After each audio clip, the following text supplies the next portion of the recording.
The woman accused of killing her landlord, hiding his body, and renting out rooms in his home.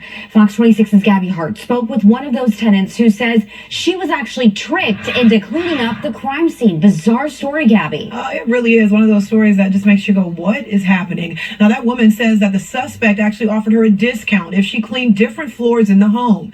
When she started cleaning, though, she found some of that crime scene, which included large bins filled with blood, and the further she got, the more she continued to uncover a really shocking and gruesome scene here. She basically killed this man, took over his house, and was living life like she was, the queen for quite a while. In July of 2021, Tabitha Pope says 43-year-old Pamela Ann Merritt rented out a room to her that was inside of a home located at 605 West Clay Street in Houston. She claims Pamela told her the rent would be lowered if she cleaned the second and third floors of the home. All Tabitha knew at the time was that the owner of the home, 78-year-old Colin Cardaci, hadn't been seen since February 15th, 2021. Very suspicious because the way their stories kept changing. When Tabitha started cleaning the second floor, she found bins filled with blood that were hidden in a crawl space. It just smelled like death. And when she asked what it was, she says Pamela told her it was from rotten meat that had went bad during the freeze.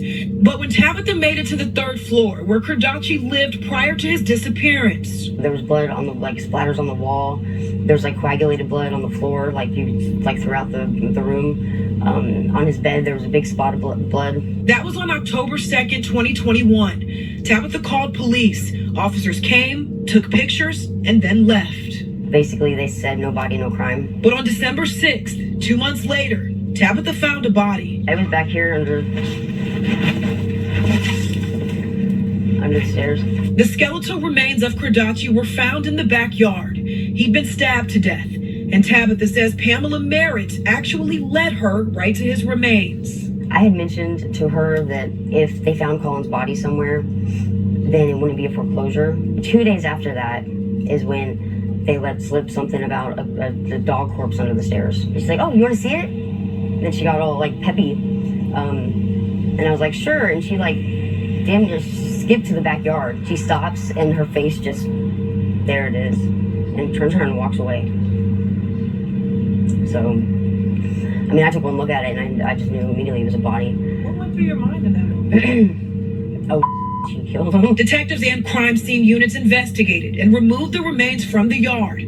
No arrests were made. After they found the body, you still lived here? Yes. And so did Pamela? Yeah.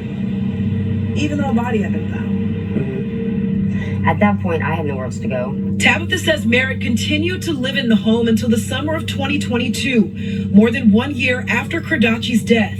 Merritt wasn't officially charged with murder until May of 2023, and on August 18th, officers finally took her into custody. And Tabitha, the woman we spoke with, is actually still living in that home. She hasn't paid rent, though, since Cardaci's remains were found. She's set to go to eviction court at the end of this month. We'll have her full interview posted on fox26houston.com. But as for Merritt, the suspect in this case, she remains behind bars, held on a $500,000 bond. She's set to appear back in court on November 1st. Rashi? All right, Gabby, thank you. Well,